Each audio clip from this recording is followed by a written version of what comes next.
Okay, legends, welcome back to the channel with another Overlord Lord of Nazarick video. Now, in this video, we have a new code that have been dropped finally to the game after we requested a lot from Crunchyroll, and we're gonna go and claim it. I don't know if it works on Play A+, I'm on a Play A+ version, but I think it works. So it's thanks for giving. It's for the Thanksgiving, and it is 10 summons redeemed, so we can go to our mailbox and check it out. It's 10 summons, which is absolutely fantastic. I'm gonna save it, I'm gonna do it later. So that's our code for today. Now, this video is about Touch Me, but first of all, we wanna talk about the new notice that happened, which is the new character that will be dropping to the game, which is the idol Shaltir. Come on, loading, and here we go. The new character Shaltir, the fictional idol, which is a great unit actually. With her Arclight, it's gonna be dropped tomorrow. So she's an AoE reduced TM finisher, which is really nice. Mage Shaltir reduces enemies TM, blah blah. We're gonna talk about it. I'm gonna go and explain it all on November 30. So we're gonna have it tomorrow or today or after tomorrow, depending on your time and time zones. Absolutely fantastic. A new character will be dropped, so wait before you do all your summons on the Archer or the Ego Aura, and wait for Shaltir to drop, and we'll be talking about it. Now, this video is not about that. This is just some information before we start. This video is about this guy, Touch Me, the new one, the Supreme one, because he's the newest one for free to play to right now unlock, and we're hitting like we're going into the stages that we're hitting level 90 and level 100, and we're gonna unlock the stories. As you get to the story and finish chapter 19, you'll be unlocking most of his skills, which will be absolutely fantastic. So Touch Me, absolutely a huge champion. We're gonna go and talk about his skills. I'm not gonna delay that. So the name of the skill is Shining Slash. It's for 1 turn, and we're gonna read the combo that it works with PDL. Now, this skill does not work on level 1, or you're not gonna get the shield on level 1 if you don't have PDL. But on level 2 and level 3, it changes. We're gonna talk about it. And we thought that it was a typing error that they needed to correct, but hopefully it will be fixed, because I think because we played it without PDL, we still got the armors or got the shield, and we're gonna test some more testing, and hopefully they're gonna fix that. So deals damage equal to 80% of attack to the target, grants shield equal to 60% of such damage to the ally with the lowest HP. Now, if you have PDL, it goes up to 100% of his armor or of his attack. So if you have PDL on the team, 100% of his attack, up to 100% of his attack, you're gonna get it as a shield.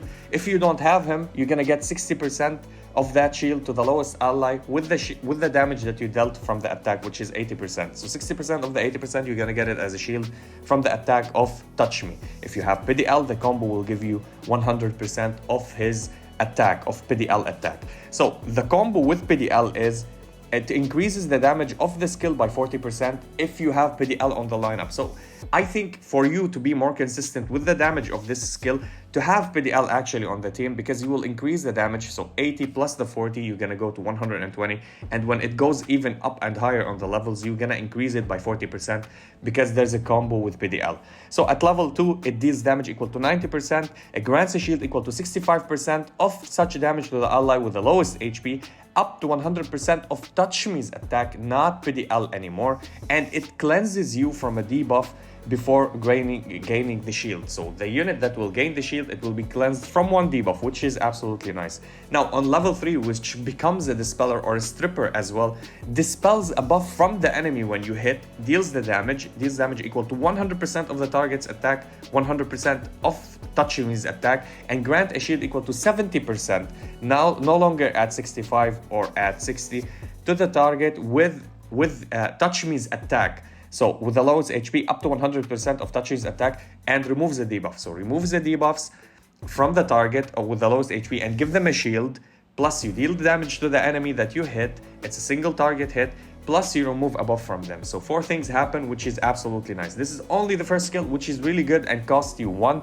This is why it's a very defensive one, plus a very protective one, which is really awesome for him as a leader to do that, because on Ainz we've seen that there is nothing that is defensive or nothing to help your team as in mitigating damage or something like that, except the attack down. I think he doesn't even have attack down.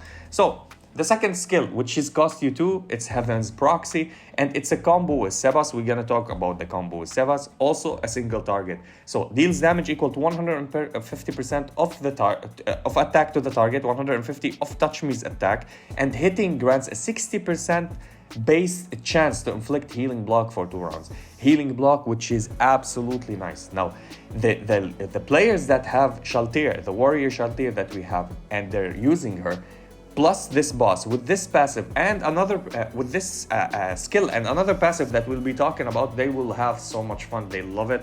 I'll love it because I have her at 4 stars and I'm thinking about building her because she synergizes well with him. I'll be talking about how you cheese your way with these characters.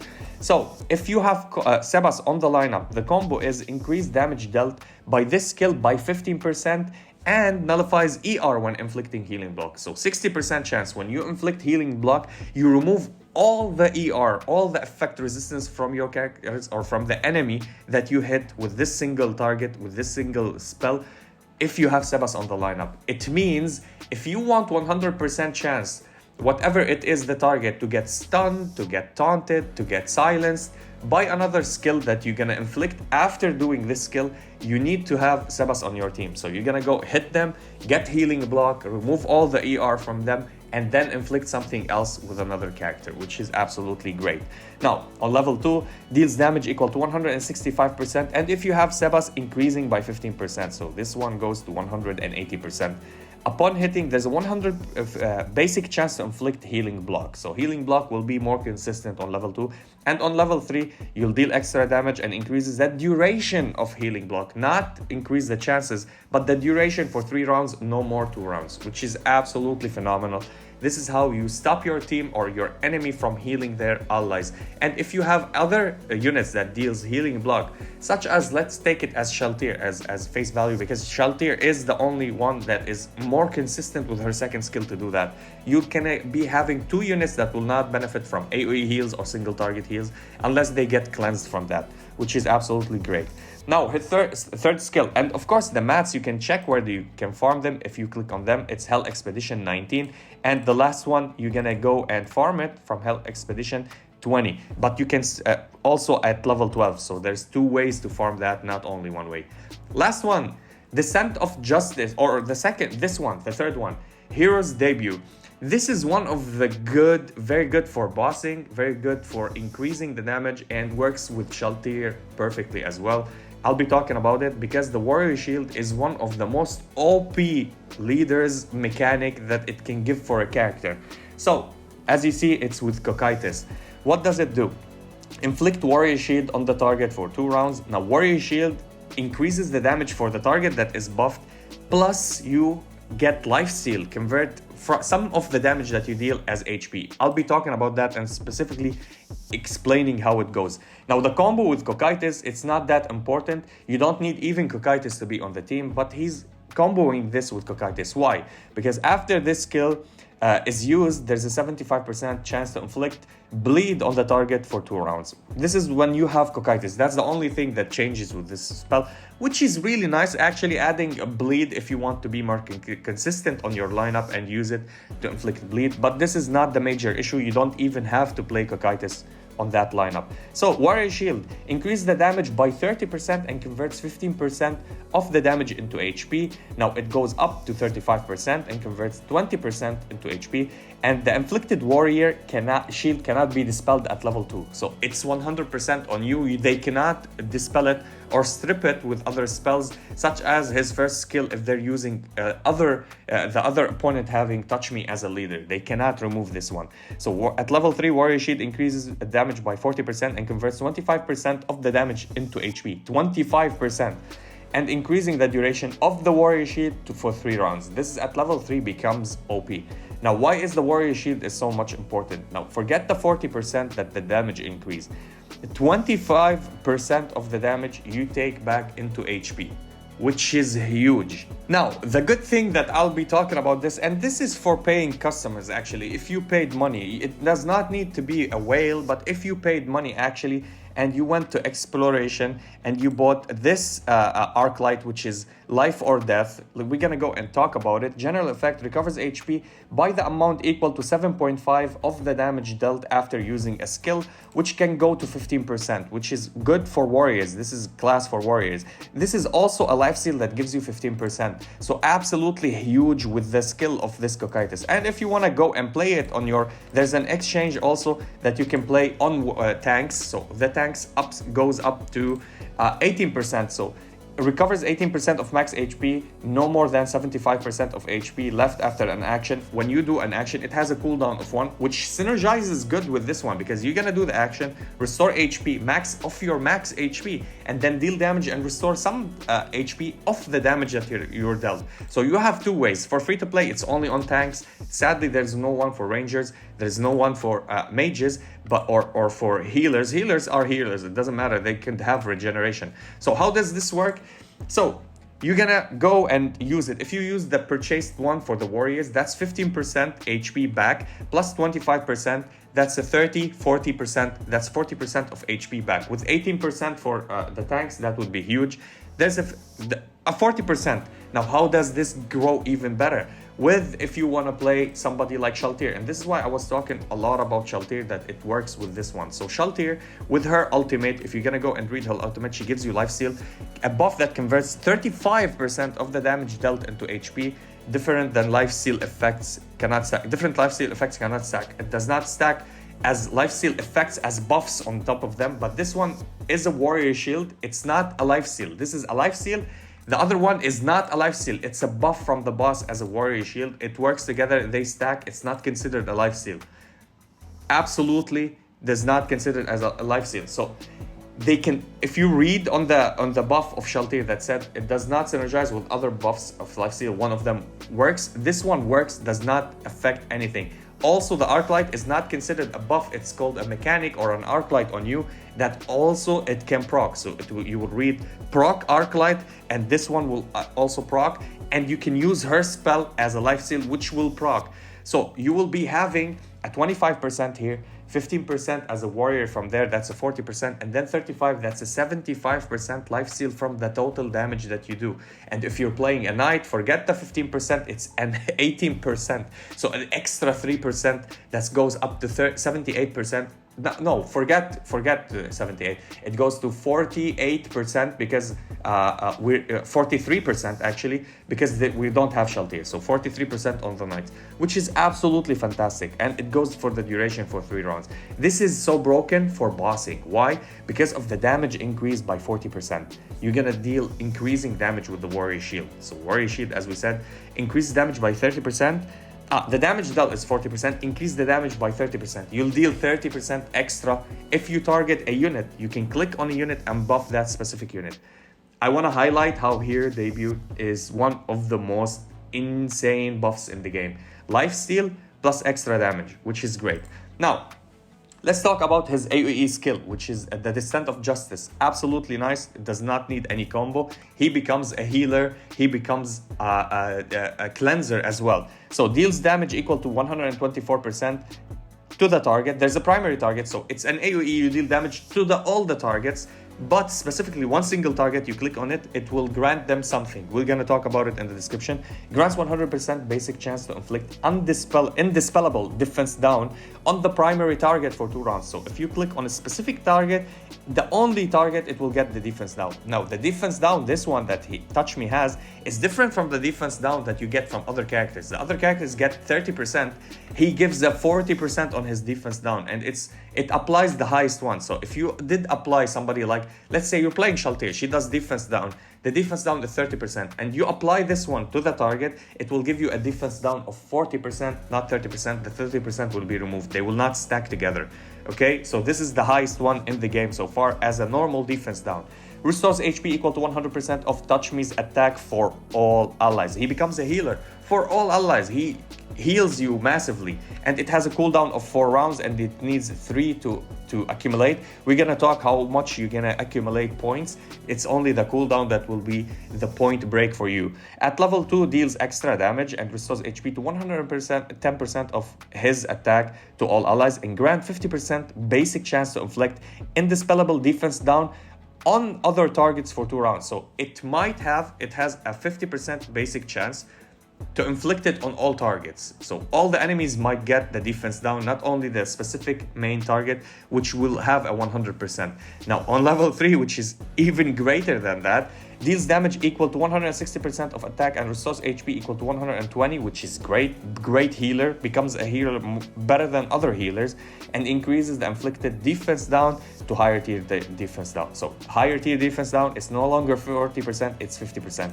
And this is also one of the greatest debuffs for bossing. If you want to go for bossing, you want to have 50% defense down on the enemies instead of playing somebody like Jugem on your team, so you can get higher tier defense, which is 40% for him. That's a 50% for Touch Me, which is crazy. And you can play somebody like Hamsuke and Touch Me for bossing. It will be insane with your damage dealers, and plus you're gonna heal, so you don't need a healer anymore. You can play Touch Me with 3 attackers and Hamsuke. That's a 4th attacker as Hamsuke, and absolutely destroy bossing. So if I knew about that, or if I had the opportunity, because it needs stage 5 in hell mode, I would unlock this, get it to level 3, and absolutely go wipe clear the bossing when we had the boss hunt. Now, the passives, which are great, I'll talk about them really quick. So whenever an ally character takes damage equal to 40% or more of HP in a single target, in a single hit, or deal damage to an enemy, and deal damage to the enemy by 40% of their HP or more, so you have 2 unoffensively and defensively, in a single action, grants 3 extra points, and it goes to 5. So this is how you're gonna go. So it's a single target based build that you're gonna go and deal damage to your enemies. If you're playing somebody that he hits like a lot in a single target, like a massive hitter like Momon, like Made in Love Albedo, like Aura, like Brain, like anybody that deals single target, Sebas, and Gazef as well, you will deal extra, or you will gain extra points, so you can go and spam your skills, which is great. Now the other passive, which is also good, I wouldn't play them actually. I would tell you what's the insane passives that he has. So whenever an ally character dispel a buff from the enemy or purify a debuff from allies, grant extra to action. So if you're playing somebody like a cleanser, let's say Lupus, or any healer, all the healers basically cleanse, or strippers that they can strip debuffs or strip buffs from the allies, you're gonna gain action points, and it goes up to 4 action points. This is the passives that you're gonna go and one of them you're gonna play, or both of them you can play and accumulate more, so you can do basically healing, or you can do buffing or shielding, or you can do some heal block if you're playing the heal block. Absolutely fantastic. Now, Heart Slash, it triggers when with a 40% fixed chance. Hitting grants 100% basic chance to dispel a buff on the target. So you can cleanse a target when you hit them. It starts with 40%, goes when you hit it, it has a 40%. So it's a trigger that happens passively. So triggers with a 40% fixed chance, hitting purifies a random debuff from an ally. So it's a passive that it has a 40% to happen, and it will grant you the chance to dispel a buff with 100% basic chance. And if it triggered with 40%, you have you will purify 1 debuff from the allies, which is great. And the trigger will happen to 80% at level 3. At 80%, you're gonna get it with like whenever you're hitting a target with your leader, with using any skill, you have an 80% fixed chance to remove 1 buff from the enemies, and to cleanse yourself from cleanse 1 ally from a debuff, which is good because every time you're gonna use a spell, especially if you're spamming the first skill, you have higher chances to keep cleansing and stripping buffs, which is absolutely nice. Now, this is what I like the most actually on these passives, which is Chivalry.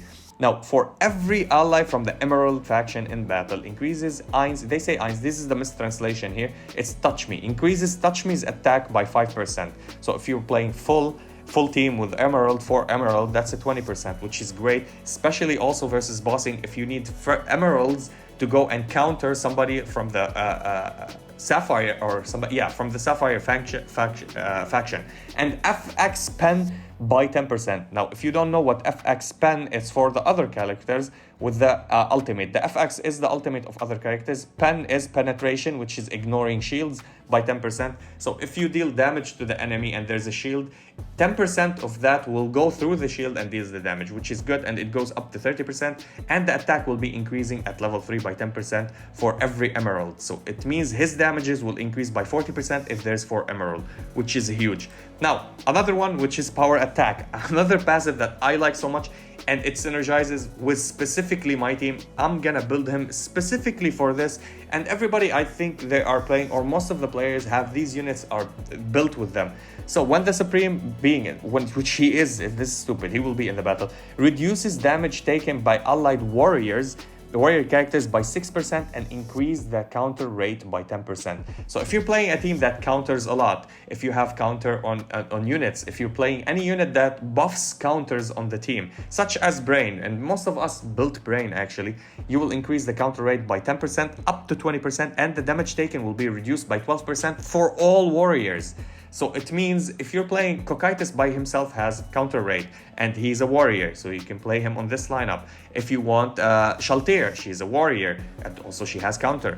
If you want Brain with all the lineup, when he's playing a lineup Brain and you have them all as warriors, he will buff them by counter rate and you will get more counter rate on your team with that, and you will reduce the damage for all the warriors on your lineup. Specifically that we're playing now counter teams because there are the most annoying ones, and embossing counter teams are really good as well. So the last one, enhanced armor. So allies take 8% less damage from enemy mages and knights by passive, 8%, and allies take 12%, then 16% from mages and knights. So if they are playing Ainz, the normal Ainz, and they have this buff for him that is increasing, where is it? This one, that increases mage damage by 24% for all characters if they are playing mages here. You can counter it to a specific certain extent here, of course with magical defense as well, but they will deal 16% less damages by the mages and the knights. So the knights, the tanks, they will deal even less damage because some knights, like let's say Valkyrie Shaltir, deals insane amount of damage with her ultimate. It's insane for a tank to deal that much of damage, and specifically it's AoE, and her second skill with the defense down that she does, also it hurts so much. So she's a knight, her damage will be 16% less, mages will have 16% less. So you can counter Demiurge team, you can count Albedo's team, you can count any team that is a mage like Evil Eye with her superior damage to you, you can decrease that also by 16%. This is what's going on with Touch Me. Now of course you need to farm the shards, and it's from the demonic tower shop. You can always go there and farm his shards, get as much shards as you want. Like the demonic shop, the demonic tower is not that hard to go and play against. Where is the shop? Here we go, the demonic shop. We bought the shards, and the more you progress, the more that you unlock more shards for him. So when we get to floor 6, you're gonna get more shards, and it will be available for you to upgrade his skills with these shards. And plus, don't forget to go and get the rewards. Plus, there's the rewards from the demonic shop, that these is ones that you can go and exchange them for better relics. And that was it for our leader, Touch Me, which is absolutely huge. I think there's no better leader, there's no leader better than the other. Every leader synergizes with teams, with combos, with rotations that you can do. Some are more defensive, some are more supportive, some are more offensive. This is all in all equal on every side. He support, he heal, he shields, he spell, buffs, debuffs. He does everything. So if you are confused in the game and you don't want to put all your resources specifically on Ainz immediately, this is why I didn't build all of his skills. I could have gone and farmed everything for him. Like as you see here, I can go and farm them, and hell, actually it's unlocked for me. I didn't farm them. I was saving my stamina and saving everything. As you see here, I'm playing efficiently, smart. I just saved them. I didn't go and blow them up because I knew that I want to do something. I read his skills, it was insane. Now I'm bringing it up to you because I see many players are conflicted. Should I invest in him or not? Absolutely helps you in story mode, in PvE a lot, with the shielding, with the healing. Imagine you have an extra healer. You can play full attackers and or one tank or two tanks, two damage dealers, and him as a healer with his heal. Absolutely insane. Supreme One, I think he's one of the best. He's my favorite by far. And I hope you enjoyed the video, and I'll be seeing you in the next one.